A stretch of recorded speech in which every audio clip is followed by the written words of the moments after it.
Nhyiraba Kwame ewo Dakuma Circle Station obey Adom Choba friend ewo 0244 094 793. Na ye ka mo se DLFM Association eyankebom ku a wonom etai yam papa Daddy Lumba chi na nyemoto ana afis radio station dia daso DLFM 106.9 adwumedie nyina chi ne ko ne bi am no ne bi nso manga na muti se okondo ko ye kwanya ba behembi ne mododode ne wusu nya bi na wontumi entafre ahomatrofo na 0538 865 393 0538 865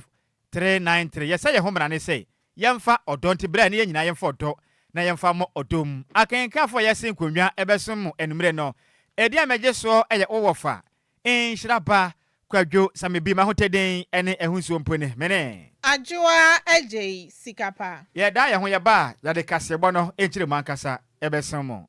DL News.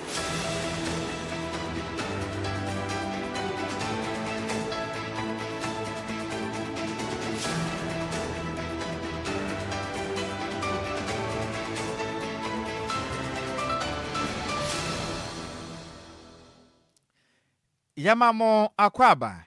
afitu mike ne hia yen ewo Facebook no so a na ye DLFM 106.9 na yemfa kasebo no enchiremu emfa ensomum yensha kasebo na se na yemfa mfiri etifido batenem na nkra bato DL kasebo pono so echiremu se owura bia ne den ede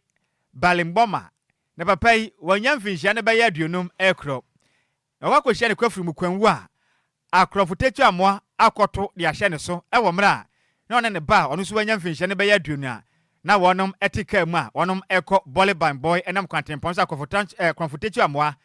akoto ahye onmo so abo mutu age omon kwa ede afiri wonom ensem na nka no echiremu se asam no esi endrada enumre nonsia aba pa ho semaduasa ma na omonam eye tala sema eye kwantempon no so na asem yi ekokosi akwakoye arhosem yi pam na nka no echiremu se ema na onipo hu de esi nyina chiremu na wonom enam sunyane kwantempon no so eko eye lola na wonom okọ no na papa ameke se wawuyi ne maame na wafiri mu nti omukọ akosi ne makokoye na ayie eno no ne ba etika mu kwa akwamfotetu amakoto asho so ameke se papa ne nkwa wonom agye ede afini se meke se ne ba no so apra meke se no oda ya sabia wonom epre ne nkwa na de hia omuhu bi na echiremu se akwantempon no enya bako kwani nyina tete apansam ti akwamfona kwete ho no ma wonam ho pe ne yatew ne yabo ne yaje ohu sika nyina magya wo na omoko na omu chirema de si yempo de enye papa enkuto no moko na momu no ma mo waka ni ma bia warefo no akwamfona che ope na mayi wudu atofom abaye ohu afa pa de aye de ye nya ma anko bizempenifo aka sebe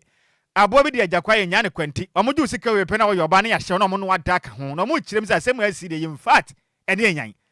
de ohu de esi ne nsem sei ede to di ye kase gbanim twam ya ka ne ba no musutu ye ana de ne ma mi wu ye no waka ba bi ana aka ono so ne ba nti se o mo de ne ba ne mu ne nyina de akọ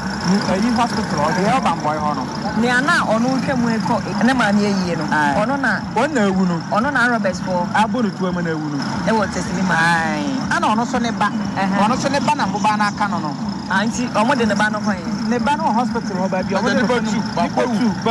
ana ba ko so apira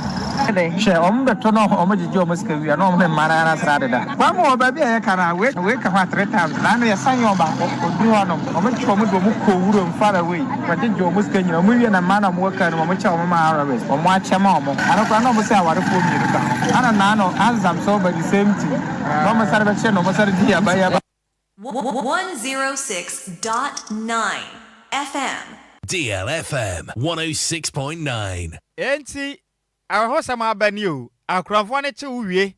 na moju nsem sika mwie a na wo yoba ene wawade so nwade no mache afa krache wudie nie wudie no mo no wade da mu wie a na modu sika na kan na o mo sene dizesi ne o man bebi yakeka kro no sika de asie ni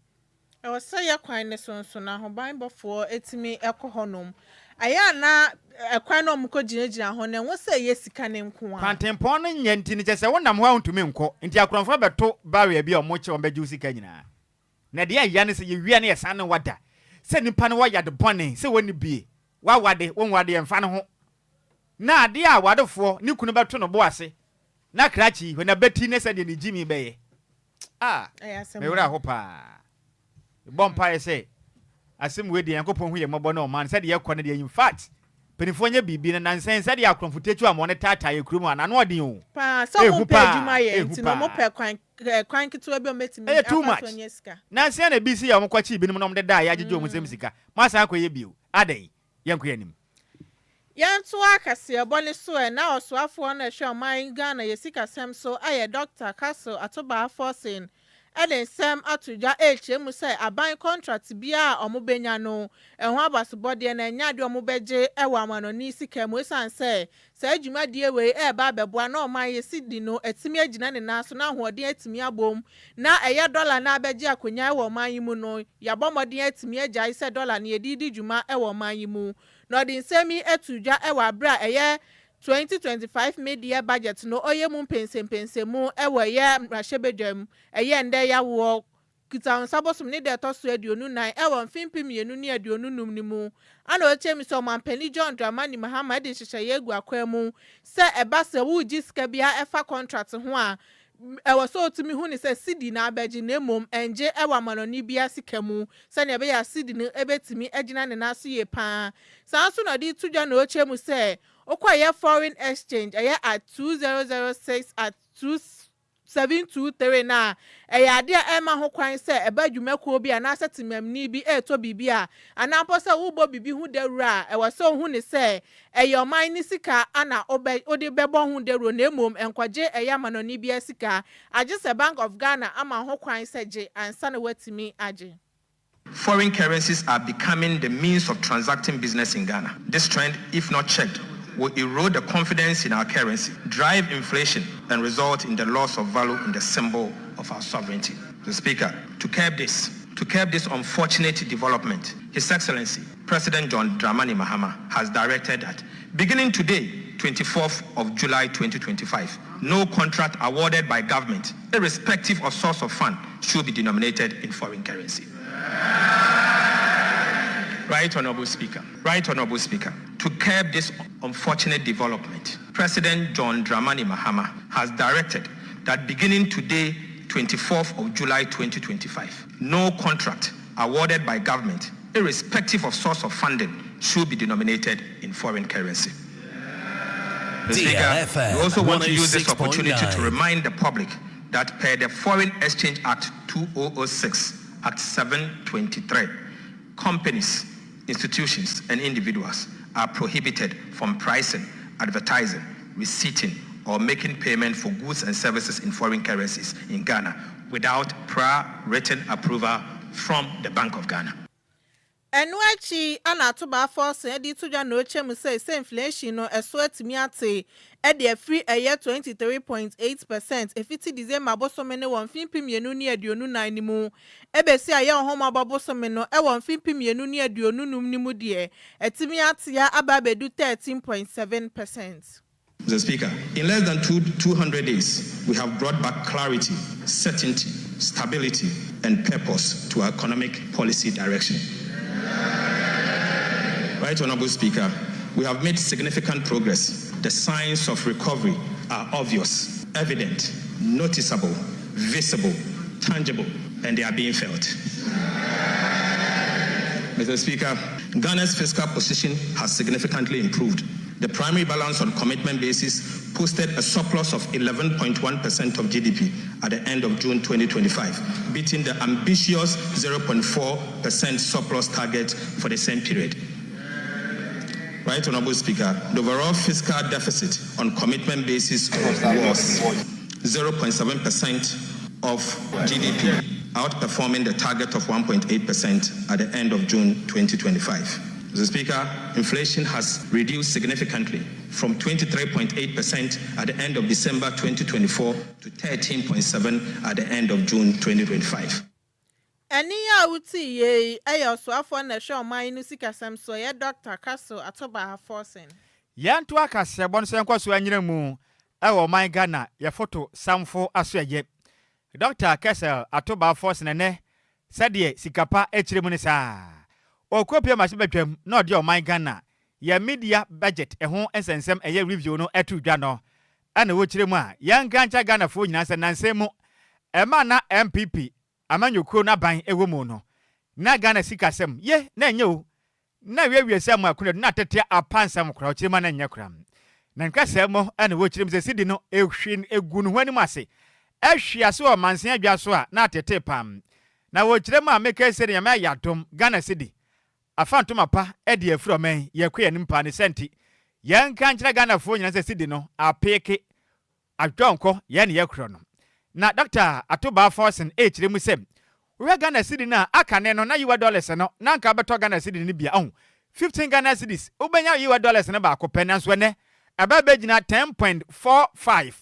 eye cedis pe ese hwan krante o men ye kwe nimpa o kyerɛ mu sɛ hyehyɛ pa aban ba de agwa kwam na ebo ma Ghana sikasɛm de Ghana ni bia hunu so mfa so nti obi ho atonomen ye kwe yanim e wɔ mpuntu kwan so 30.3% against the British pound and 25.6% against the euro. This is a significant improvement over the cedi depreciation of 18.6%, 17.9 and 16.0% against the US dollar, British pound and the euro.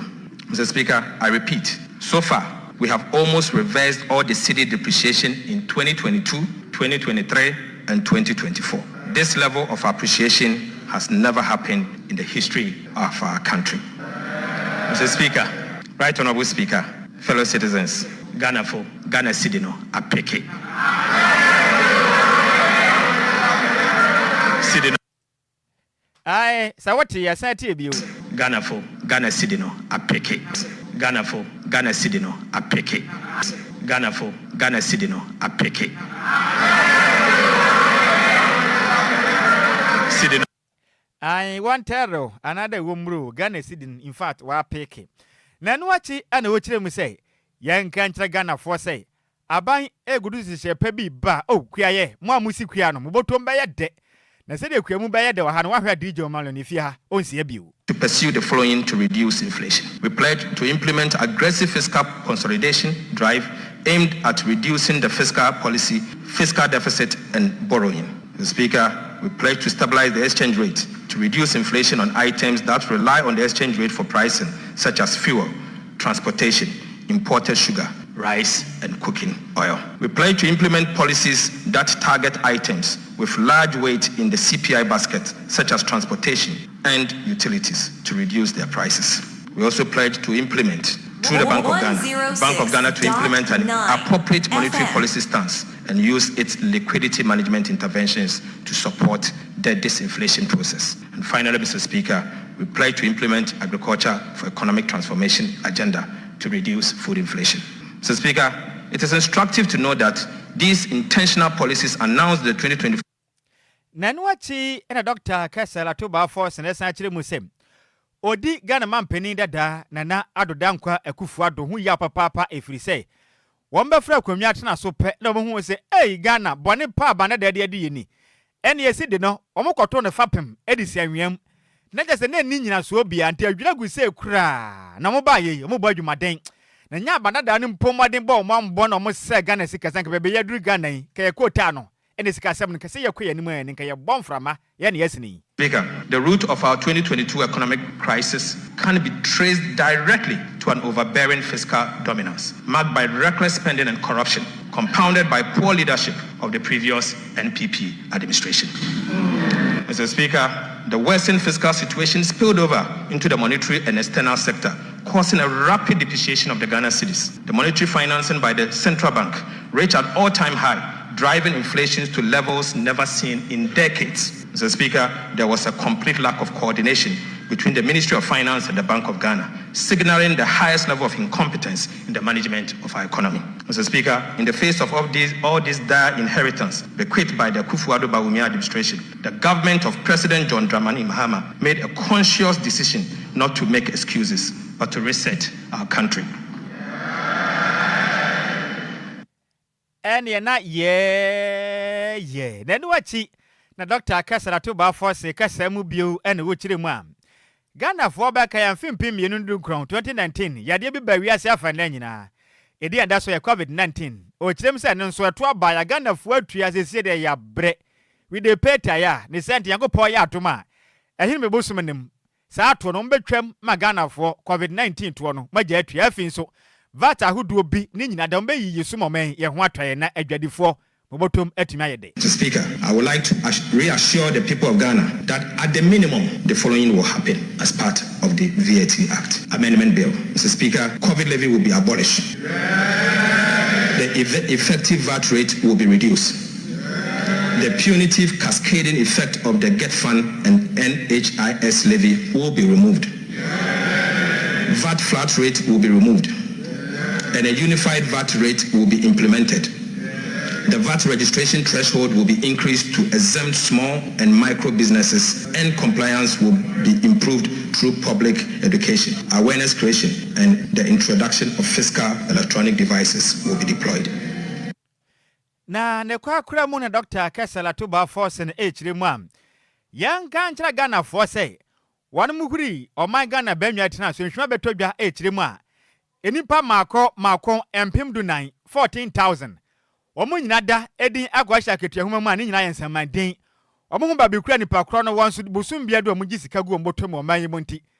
ode taja na fogumu ye hwehwe mu so mbe boa ne ho ba be kura nipa kro no wona sa sika o man yitua kwa ne nya so mfaso no omo atumi agye sika de amaye. As part of the fiscal consolidation strategy, we have taken measures to sanitize public sector payroll and rid it of ghost names. Subsequently, we engaged the Ghana Audit Service to undertake a nationwide payroll audit across all 16 regions of the country. The Speaker, the Audit Service has completed 91% of the payroll audit. So far, the Audit Service has not been able to identify or verify over 14,000 workers.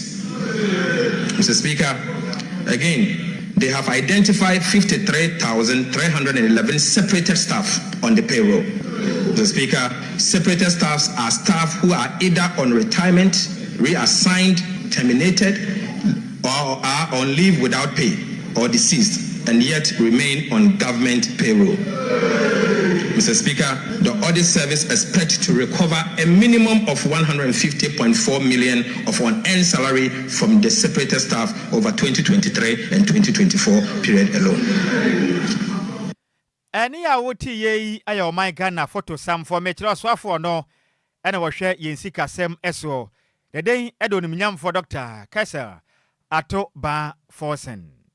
Yanto akase bone so aniembo rem ewo man Ghana yemra hyebedwema na dom kuma omo wo honom abomodenya e de ade secretary de commanding of diplomatic corps mahek le e de fa basabasa ye no call so ewo yablekuma not abato omo sa to ye ewo fiada kutansa bosom ne de to so duba ko na ye dom kuma ne bomodenya free honom no mo call Jubilee House e de ade secretary ni bi so koma ye omampani John Dramani Mahama say eyasa ne basabasa ye koso na ye hunehuna de pa de ma ya manyosem no ekobasa na chese ase ne omokoto aba saa anebesi intomampani gbamode anonye bibi enfenfa ho na ne enti ombo omode atimi nanti edi free mra hyebedwam ewa bra ye 2025 media budget no review atimi koso no ye say basabasa ye no koso ewa ye ablekuma not nanunti anomant na honom kra mo cheso mo ye kire ede afa ho na bra mo kasa ewa mra hyebedwam na ye minority chief Frank Anodom predi tudwa na ochemu say basabasa ye koso ewa bra ye to aba no ha dwen ye papa no mudi obuo pa ede ma speaker of parliament any penifo ni na so onde wo chirema eyasa ne basabasa ya ne koso so na omambo modi anye bibia amfa hono ma ye kabi na menka bia mamu no ebetimi asai. Unfortunately, we got one of our members passed on and per constitutional imperative who will have to go for a by-election. From what we are picking, the intelligence we are picking, it appears if measures are not taken, we are going to experience many folds of what happened, the unfortunate occurrence that occurred at Apakan North. We have issued statement, we have spoken in Parliament, we are threatened by the loud silence of His Excellency the President. Ever since the matter happened, the Presidency has not issued a formal statement to the best of our knowledge. The President himself has not even talked about it. This is threatening and is worrying. Clearly, it's emboldening those who were engaged in the violence. The perpetrators of the violence are sadly being emboldened. And CDD is a huge player when it comes to democratic tenants supporting and fomenting our democracy as a Kodeo, yes, Kodeo. And what Galam said, Evidence is all over. Now, even our highways have risks. Food stuff from farms, heavy metals are being discovered in food stuff from farms. We are reliably informed. The backyard of the president's hometown, Olebambwe, Galamsey is being perpetuated with ugly impunity. Ugly impunity. If you look at the SDGs goals, the interrelated function of Galamsey on food security, land conservation, water conservation, we must rise. The perpetrators of the violence are sadly being emboldened. And CDD is a huge player when it comes to democratic tenants, supporting and fomenting our democracy. Yes, Kodeo. And what Galamsey, evidence is all over. Now, even our highways have risks. Food stuff from farms, heavy metals are being discovered in food stuff from farms. We are reliably informed. The backyard of the president's hometown, Olebambwe, Galamsey is being perpetuated with ugly impunity. Ugly impunity. If you look at the SDGs goals, the interrelated function of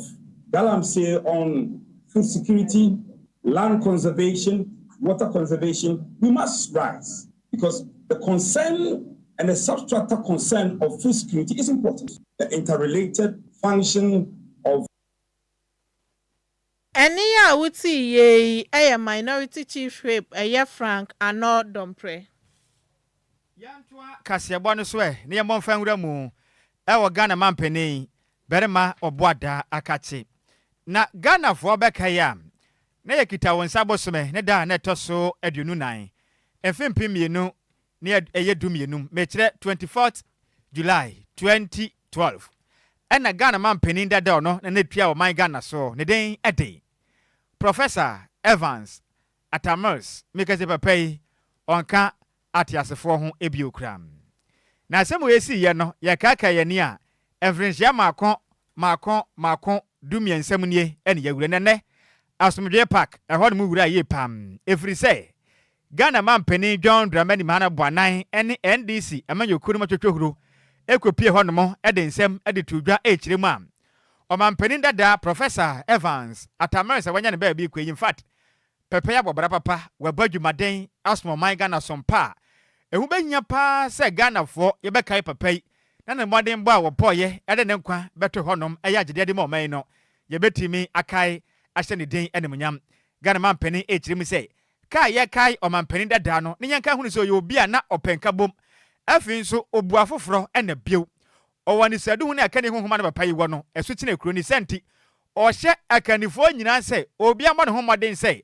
aka no mampani dada wanya ne ba bi ko Professor Evans Atamres no obi ansua no mo ne bless no oba se ye nyina ye ne sa oman ne cheche ne kan ko ne ba kwan kamatememufo no so enya omanga na so emfa so den sem sei etudwa. It is not enough for us to lay wreaths at his grave once a year. It is not enough for us to sing his praises in death. The most authentic tribute we can give Professor John Atta Mills is to carry forward the values that he held dear, is to rekindle the spirit of humility and accountability, rekindle the spirit of ethical leadership that he exemplified. He believed in justice, not just as a legal principle, but as a way of life. He believed that peace was not the absence of conflict, but the presence of fairness and dignity. He believed that the power that was entrusted to leaders should be used to uplift the weak, protect the vulnerable, and give voice to the voiceless. In a world that is increasingly impatient, increasingly loud, and sometimes careless with truth, Professor Mills's life reminds us of the power of stillness, strength in gentleness, and the enduring force of quiet conviction. Today our country faces many challenges. We inherited an economy in deep distress. We face social divisions that threaten our cohesion and a growing weariness among our people. But if there's one lesson we draw from the life of President Mills, it is that no challenge is insurmountable. When we lead with integrity, when we listen with empathy, and when we govern with principle. It is that lesson that I strive to follow in the reset agenda that we have adopted. Nekwa kramo no ena Ghana mampeni John Dramani Mahama kasemo ena wochire mu say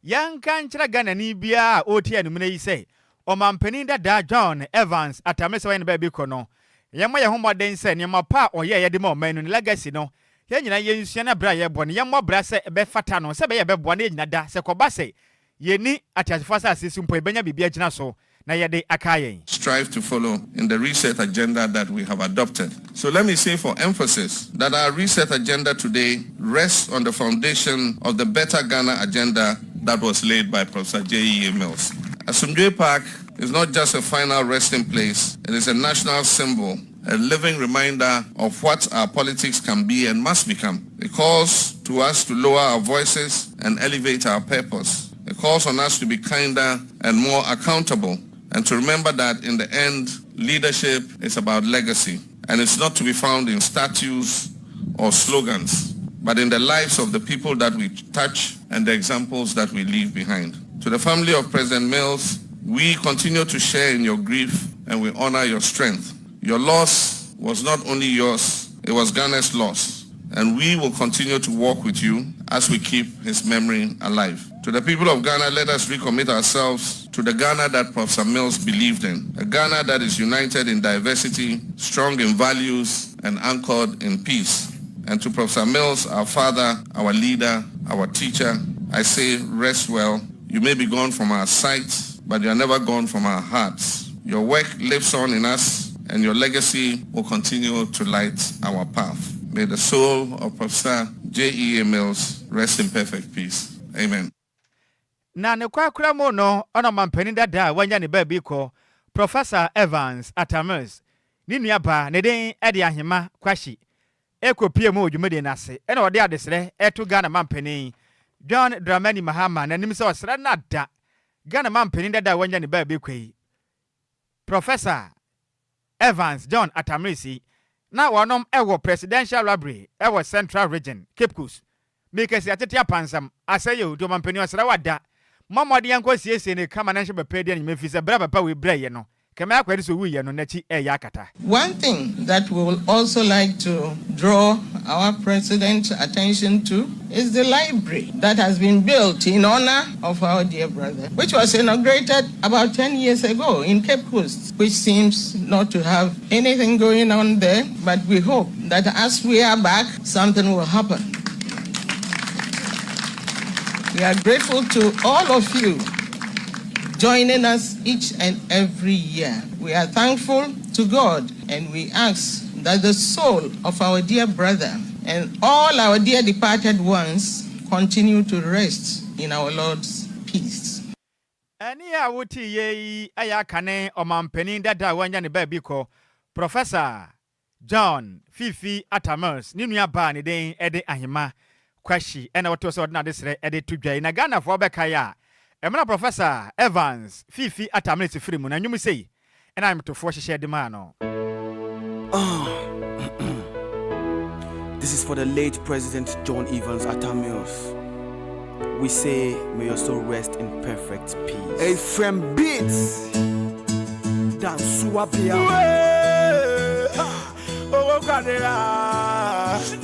I'm going to many, you know. Don't see I was your breath for me. For Fianto Ata. The Baba Banjo, we are sick. On Devo, we are sick. Don't see I was your breath for me. About Paya.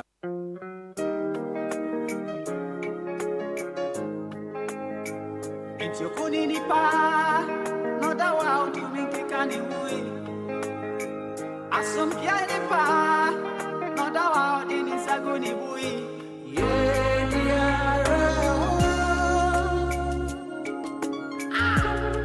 106.9 FM.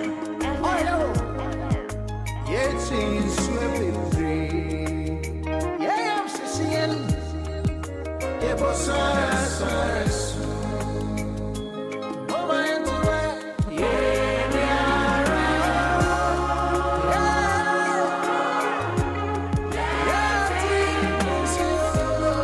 106.9 FM.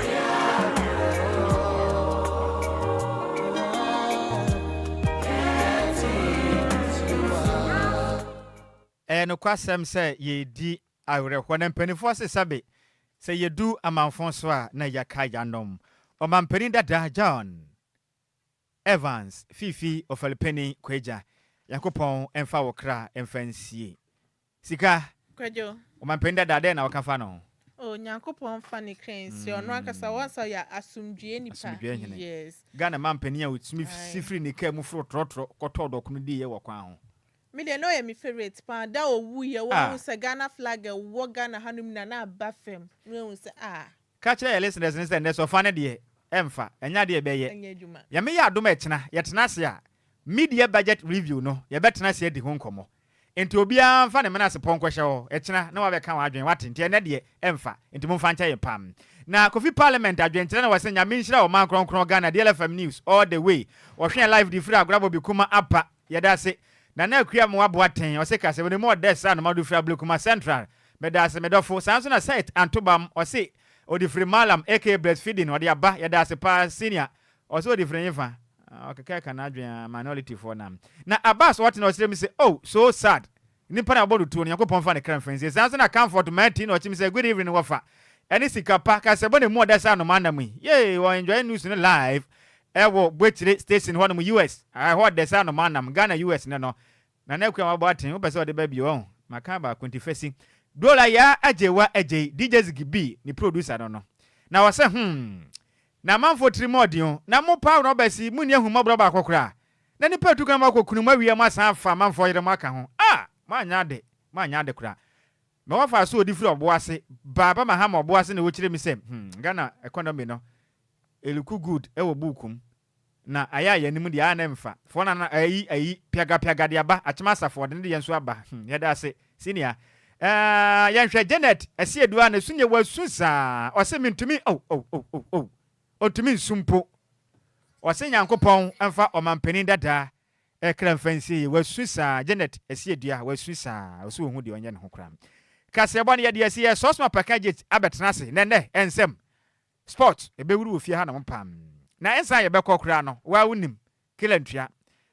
sini aboa me wate na me wafa ase baako ya mbo akosi ada me kwa akoto ne den e watakwa aboso enti manka ho asema hwe ne ya minsi fie bio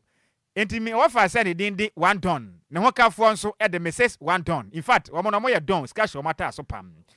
na wo mokwa asode e wa Assemblies of God e watakwa aboso Yakopon ya adom akosi ada bai 27th of July e ko bewura pa me aka me tuatua ye ko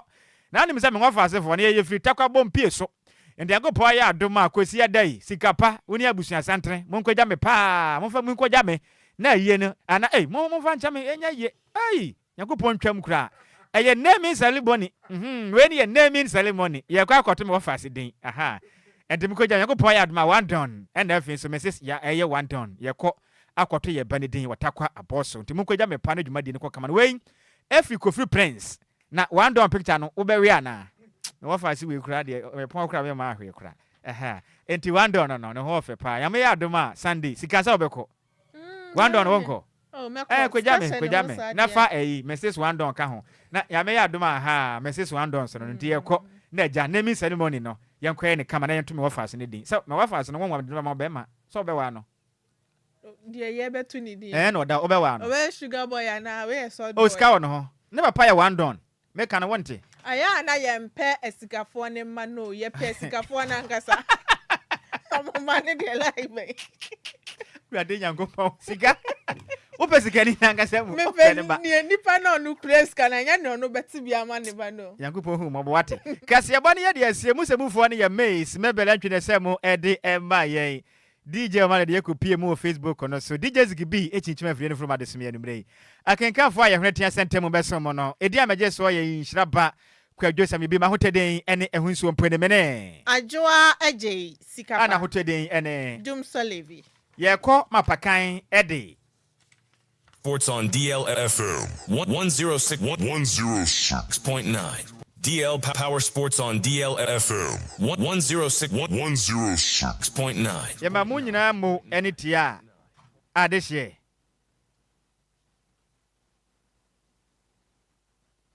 Sara Nyankopon peno de na Nyankopon atworo se ebe ho no ene ebe ho enti ye da Nyankopon ase ansa na mistakes na ba in our players side now. Omutumi equalize no. Inshallah, bro, ni say mintu mo ase. Obehwe na wasiye no mabi. But what the direction of Kife's here? Direction me, ye na ediko. Ye ediko win na ma kofa obi aba na ma high diamond na mitianika. Some of you are journalists, some of you don't I think you are doing like you don't go to school. Direction me. I'm taking Confessor to a good direction. We thank God. We hasn't lose in our home today. 4 matches, 1 point. Alhamdulillah. You are taking yourself for bad direction, action, bad caution. DL Power Sports. Dead down.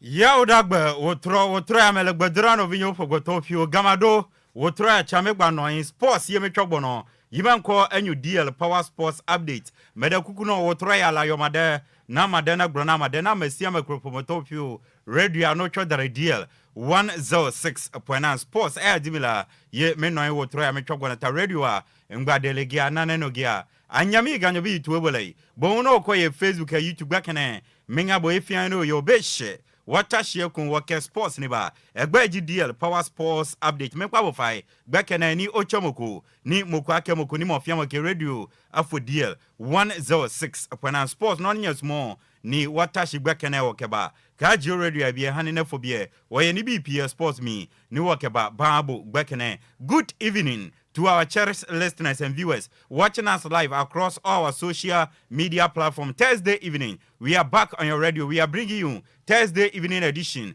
of DL Power Sports Update. So please, don't hesitate to call a friend to tell a friend that Thursday evening edition of DL Power Sports Update is airborne live now on DL 106.9. Ebusia maminyina we so na obu ahobrase ni die kwan so baby bia wo na nwumre mema adwon emo wakwa ba mbepie won krampumpuni mantem ene Ghana ajatum kasa fidie kese ba kopeso DL ohani nsia echiripo enkron yawada enwumre efiti anopa ewie ni enwumre agudie mu nsema wodo etwego ayakope ede amasamufo wagebra tenase wawusu asone so kroje ntobeni nyina waye fimni akede osie modu otiefu editie se wote ohwefu edihwe se ohwe ena yen okafo nso na edikase yeka ene yatenase yede babesomo agudie mu nsema edi ade ncheche di anadanane ebu mfumpa wa Ghana bibrem ni broni kroso yaturi din DL Power Sports Update ebusia yakope nsem no yaboa no yabone bede baby bia obi atami kuchu yebe pronsem no edi egufem edi amao yawada nwumre DL Power Sports Update ena yede babesomo yamfase da kese ema adwuma kwa from Lumba ensupa na Lumba ensupa yensu abadwama nso ebusia emu de no eno achinsu sene emu te no kama bruta na ensuo we yeye no park ene yeye ne sashi na empenifo ye nsuo ni wie no ene omde koma adwuma ku wa Ghana ha Ghana ban ama mutumi krata se ne ayedi ne ne no no omonye nhwehwemu mfam ya from Food and Drugs Authority na oma ye nhwehwemu ajatum se Lumba nsupa no emuti emu ode kama onom na ekọ onipaduama enkofo haw ene amane ne esan bi amro enti Ghana ha de nsuo ayenom no enoa ne Lumba nsupa nti abusia efiefie mu mononom eno achi nkola ne ko school bottle no momfa nso mo bag mo na omomfa nko eno achi nso dwumadie bi a wudi bia no fa Lumba nsupa no efa som wa ho mo no mebe omde na o mayi sika ede aboa odwumadie no eno achi mu amotunto nsuo Lumba nsupa ena monton bibia fa nsuo a yenom ho de enoa ne Lumba nsupa o sign Lumba nsupa ho a eja wadwo ena wonsa beka Lumba nsupa ya to apete nkra ha bebia uwo bia ubenya bi ato dansuma ne mpatem madam abanyameche ewo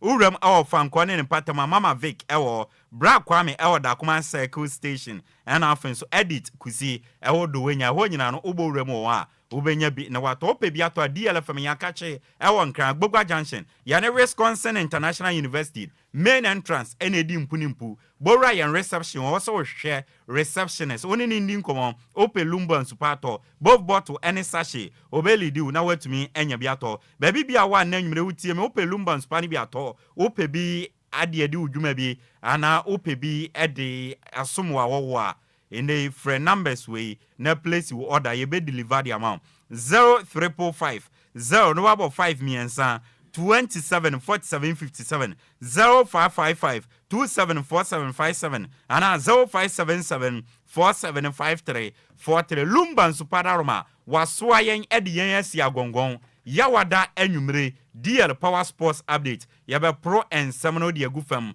edi amount nipa ba ku we nensan so nyame ani kata sanso na ba kofo we sebe onche damfo ntianyame nko a ana mede nsam no ba seda kese enkoma kwa me afumo kan yade nsam no eba DJ Omarion Facebook and YouTube odenya to waterfa DLFM 106.9 obenya dwumadi ni bi na wahwe wabusu me amete akunya kese mo ede nsam no ba besom no edi ameje so no eye ayensuo no de hye Apakan GH the blessed kiyentie we yaba yebesi fam enanwumre ne yade agudie mu nsama yade ba no ede asomo Apakan GH wode nyansa de wadiawo wo interview wo kasai wa hobrase wo radio mu kire se wo yo pabe ne wo radio mampa enti kajagu abusia yanka jangum na yamfa nsam no emfa nsomo na nwumre dia yansha ase emfa mfi Ghana yandie mu yewia na yade broni kroso dia no ede atoa so ede amadia yansha ase emfa mfi Ghana mrantia e make move eba teams ewo amanone na yamform wonsam emfa somoria yansha se emfa mfi England uremo ewo England championship numa ya freboboku bi Norwich City na urem ewo Norwich City o makachia ene o ma confirm se versatile Ghanaian player a ye friend Jeffrey Schropp in the Jeffrey Shop no according to Boboku a your friend Norwich City no o metumi assign Jeffrey Shop a 2 years contract and omodi amano until June 2027 na no born ball Edema Crystal Palace and last season or latter part of the season no okobo loan Edema Celtic ewo Scotland in the no ne loan no abane wie obepiem ewo Crystal Palace ne contract abane wie when renew and awuremo ewo Norwich City akachi as a free agent 2 years contract with me akosane ede amam Jesse number 27 and a Norwich for no ede ama brantia ya fan Jeffrey Shop so onhye na onyira mumpia na omunua emfama na bibia enkoyi emfawanti Jeffrey Shop a new player ede ma Norwich City ya boss ankoma no ede achro OPM our Tanzania eho and a Black Stars of Ghana striker ya friend Jonathan Sowa esinakan na Jonathan Sowa na obone ball ede ma boboku a ya friend Singinda Black Stars our Tanzania league no na they were making a move akopiem our Tanzania Giant ya from Simba Sporting Club and then Jonathan Sowa kusina kan ya Simba Sporting Club 2 years contract and what me assigning ede amaboboku a ya friend Simba Sporting Club na washen so ede amansende Jonathan Sowa we move from Siginda Black Stars ekobo Simba Sporting Club ya de sansem no etumi ede atoanim na uram ewo maya ya friend Algeria ebusia eho ena 2025 African Schools Games no ebetumi akoso na we ne edi kan kra ena African School Games no etumi ebaso na ebesha se 26 July na ya bossa akwakosi 5th August 2025 ewo Algeria na Algeria nkronkrom makomako enan ena sa maiden edition of Africa School Games we ebetumi akoso na Annaba Skida Constantine and assertive way and 4 cities are ewo oma efe Nigeria ebe host the maiden edition of African School Games menoka se Ghana ya touch down ewo maya yefe Nigeria na Ghana edis 12 sporting disciplines 11 sporting disciplines and edi akopiemo ewo Nigeria o ehwe nim se yebetumi edi medals edi aba boxing for account basketball cycling swimming badminton, table tennis, beach canoe, taekwondo, judo, beach volley, ball, and tennis, way, and 11 sporting disciplines are Ghana, Eddie Akopiemo, Algeria. The maiden edition of African School Games, Ebekoswono, Ghana, Yakwako participate, Niasha Sibe to me the medal Saba, Yabon Komo, Eddie Acho Nanumre, Jumedian so. Former Ghana Olympics Committee President, Mr. Ben Nunu Mensah, na Mr. Ben Nunu Mensah, Ghana Wampeni, His Excellency, John Dramani Mahama, Abonidin, Sende Tema Oil Refinery no, board no, Uncle Kambi, na Omonko to Tonya and teacher and so former me, Sir Mr. Ben Nunu Mensah, former GOC president no, and they are a new board member, Edema Tema Oil Refinery, ya the one somebody amount, ya swearing in and ra, watching a Juma say as board member, Edema Tema Oil Refinery, and your former GOC president, I have friend Mr. Ben Nunu Mensah, na Edu Baby Krano. Na ni din ebumbo say sports and recreation ministry no obetumi LED as minister ho no amfa ene Ghana mampeni de no akɔhye tema oil refinery ye de sansam no de asom dwumadie so yemra mo ene no the Women's African Cup of Nations ekoso maya ye friend Morocco na nyame adom ochena 3rd and 4th place the Black Queens of Ghana and your maya ye friend South Africa na edibo ani 7 p.m. Labi Zoli Stadium 7 p.m. and Ghana and South Africa 3rd and 4th place game no ye de ebweni wa ube no na 3rd bronze medal no wet me Agyei now the chrome na head of sa game no and coach Kim Las Biokegren wedding komo and komo ban and Kim Las Biokegren Eddie or chiroma or say omo prepared nanka omo pese final no and omo ball na ekatona bro penalties ena Morocco for the Ghana fima yentumi anko final na yentumi anko ne de o ka se enye no boa eye Ghana for ya pa se yentumi anko final na momo no ende ye de atu yachi we are back on track ye hyehyɛ ye nyama ye focus nyame ya adom chena ye ne oma ye fa ne South Africa for no ye de kɔbɔani na wi no ye nya se na be ya bronze medal no ye de ba be pie mu e Ghana Kim Las Biokegren. We were prepared to play the final. That's our first goal was probably to make the playoff, and then our goal in the group have been to push and be a little bit of an underdog, a great surprise, and to play the final. We worked really hard the other day. We were so close. So of course yesterday we had a group of coaches and staff members and players that were really disappointed, but today is back on track again and focus on the next game and to make sure to do the best we can to win it. Kim Las Biokegren coach the Black Queens of Ghana and watin and can okasawi no and ababa wa osina kan edema Black Queens of Ghana ye fene Stella Nyamiche nsu di bitu aso echirima o se Ghana ye well prepared for ochina game ye South Africa ebebo no mentally no maba wan aye prepared for game na eba so no omo ye ready ombe deliver e de ama Ghana se na be ye be South Africa na ochina bronze medal no ye de aba Ghana. I've prepared very well for this game, and the training that we have trained, we are mentally prepared for this game, and we are ready to deliver on Friday. Stella Nyamiche ena wetumi atene nka wo nti ochina ende urema 3rd and 4th place game no ebaso between the Black Queens of Ghana and South Africa for na yede sansam no ede atu anim yemremo wafu zombie men's under 20 championship etwagu ye Ghana Man Soccer Center of Excellence pram nandra and yede ni nyina ede ba na wie na endra eba na ewie no final no oma ye friend Ivory Coast Nigeria twoma kabakwa omo entmante enti wafu zombie under 20 men's championship no Ivory Coast for no and ye winner on de call mu fie ye de sansam de amount na 3rd and 4th place no ndra eba so Ghana echi Niger bo mekami no a omo entuma ntinti Ghana ye the third bronze medal no ye GA and they officially no after 3 years no Desmond Ofe ni dwumedie as black satellite coach no etumi aba na wie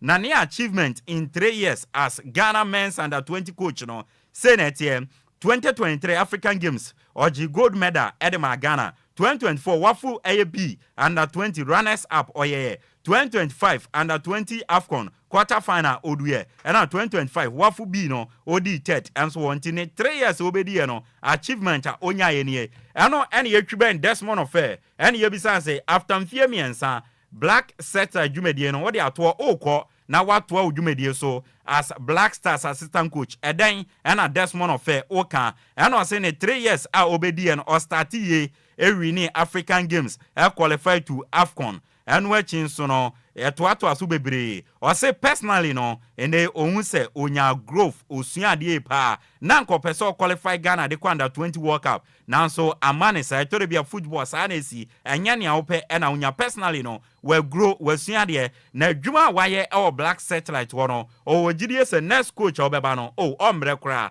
essence foundation no e very good. Yeah, so 3 years, we started really well with all African games, of course, managed to qualify to the AFCON, like I said before. To your colleague, I think the full focus, my personal goal was to qualify to the World Cup. Unfortunately, it's football, I can't win all the time. I've grown a lot personally, but I think we've done a good framework. We have a good structure in place where the next coach can continue. We're here to support, we're here to help. There are good structures in place, and I'm sure we can build, make sure that we qualify to the next under 20 to 2027. So, yeah, we're happy with the work that we delivered, but yeah, so we keep and also looking into the future. I think there are a lot of talented boys from the AFCON team that hopefully in the next couple of years they can help us with the Black Stars. So long 3 years, it's not been easy, but I'm happy with the journey, and yeah. Desmond Ofe, after 3 years in Ujubedi as coach at the Ghana men's under 20 team, the Black Satellite of Ghana, Abanewiya. Yede Sansamno Ede Asamo. Yempiemo our National Sports Authority akache. Na penny powder National Sports Authority ano as Director General. Mr. Yao Ampofu Ankra. Na oni and sister station Sport FM. Edin Komo legendary Fifi Bansin the Dynamite. One of the greatest ever journalists Ghana to me produce. Na ono legendary Fifi Bansin. Ene Mr. Yao Ampofu Ankra din komo. Na Eddie Kano and a legendary Fifi Bansin ebisa Mr. Yao Ampofu Ankra se uremo ewa Accra Sports Stadium anansi ya unsi ya renovations aodo nanso scoreboard area wono anytime a game bia beba so Accra Sports Stadium no mosema supporters enkwot na ho ade nti na eba ne sa na Mr. Yao Ampofu Ankra chirima ya adwuma bebre renovations aodo ewa Accra Sports Stadium de na mom no that particular area no scoreboard area wono adwuma bebre wo say na NSA ne train sika de afia ban no mo de ayese adwuma na animanimu ya de contractors ni engineers no etu NSA fu say ho no wu afidie mu nim na mo ma Ghana for kwatran so mkohwebo na oye ne tu Ghana maso ye be ye hire ntia wo de until see ye be wi adwuma bia wo de sa scoreboard area wono ye bogema mamu mo bia anko. So the basic works were attended to. What I mean the basic works, before Ghana versus Chad, there was some minor works done, some spraying of entrance and exits and drainage, washrooms, the changing rooms, extractors, pitch itself, and some, welding and metal works. But the bigger picture, or the more intense work, requires specialized treatment, whereby the engineers must be on site for a job in terms of weeks or months. And they've recommended that where we have a challenge, we shouldn't populate with spectators until they have attended to it. Right now, Fifi, what we're waiting for is the green light and for funds to be released for the works to be done. Na legendary Fifi Bansin etwanen samsono ana obisa NSA boss Mr. Yao Ampofu Ankra se yate se eneno Vice Cartel Jamaican dancehall artist osi Apakan Sports Stadium December de abo concert na ekosen mode be ma no ana mo mfama no na Mr. Yao Ampofu Ankra chirima Ghana ni beje se world superstar bit se Vice Cartel yebe host no wo krodua ma eba ne sa Ghana din be kwa akire na mom no Accra Sports Stadium no until say yebenya pitch covers na yede akata agropama ne so ensensan ne so ne ade no ebe din say yebetumi de Accra Sports Stadium no e de ama vice cartel esanse ne opeso ye no wan hwe obedi agro no man sensan ne so nyina ebe koso until say yebenya pitch covers there vice cartel be din say yebetumi de Accra Sports Stadium de ama no na December or de abone concert no. What Vibes Cartel wants to do, we can't do it without a pitch cover. Because if you look at the stages they mount and what his performances and the kind of artist that he wants to feel at home anywhere he goes, and the setup must suit his vibe, as it were. And so we need to give him that space. We cannot restrict him. And how do we give him that space without restrictions when we haven't protected our pitch? Otherwise, I might as well write my resignation letter and 31st December, Mr. President, bye-bye. Because the pitch will be destroyed if we don't put in these measures. Yeah. So it's a challenge, but we're hoping to host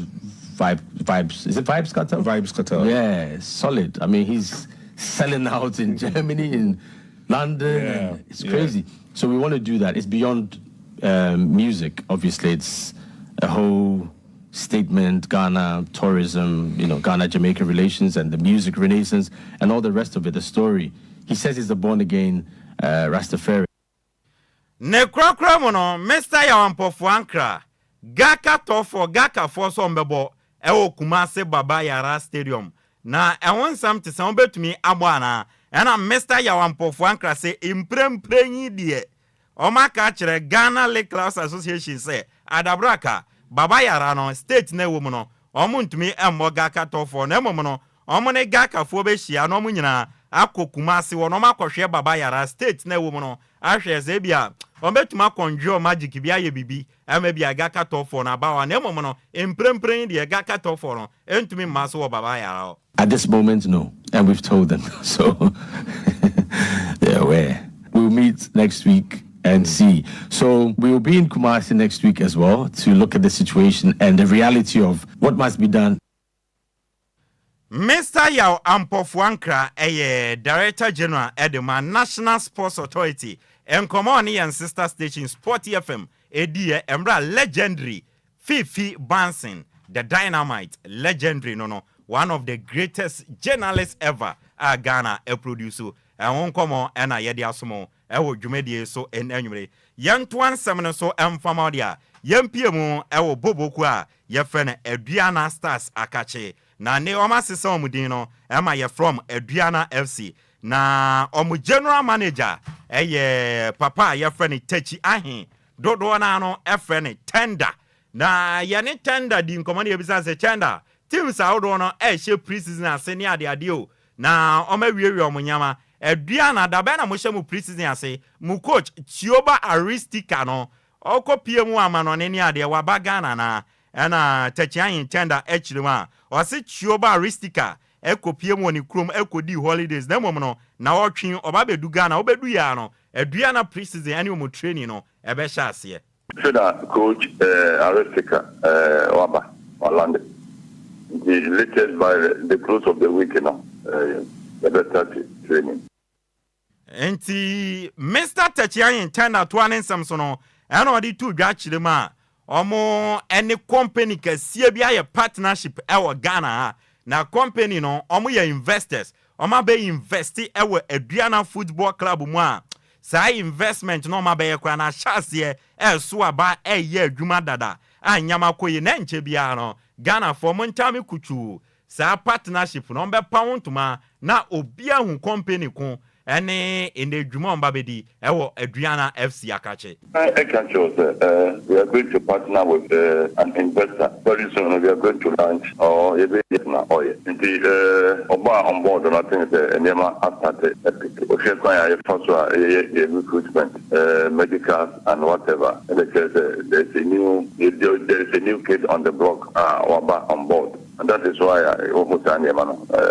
this is just the beginning. The sky will just be the limit. And they Techi Ahin Tender,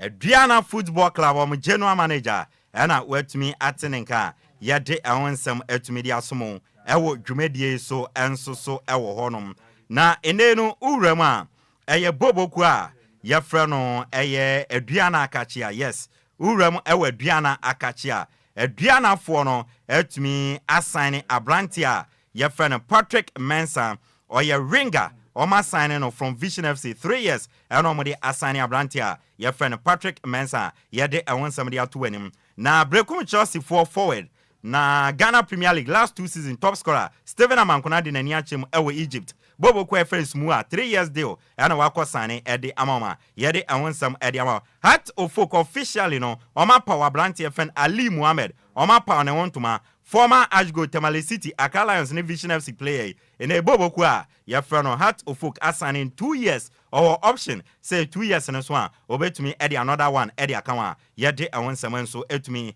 edi asuma santi kotko was South Africa no ne oma yom first training memeneda omone Kaizer Chiefs Toyota Cup no omode ebebwani a ye de awonsam edi asumo ewo dwumedie so a enye asam keto akra wo na yamfa fie ninsi na yamfa kakra bi entoa so ewo amanone emfama na eba na amanone so a ehu ne ekọ ene ne eba de abusia yenhya ase emfamfi restaurant na ensema efi restaurant ba no enye enikasem eyayo wosem papa ena efi restaurant eba na DJ Marion hwe pictures ni na fato so efama me yes Hogan Hogan wenyani baby kwa ya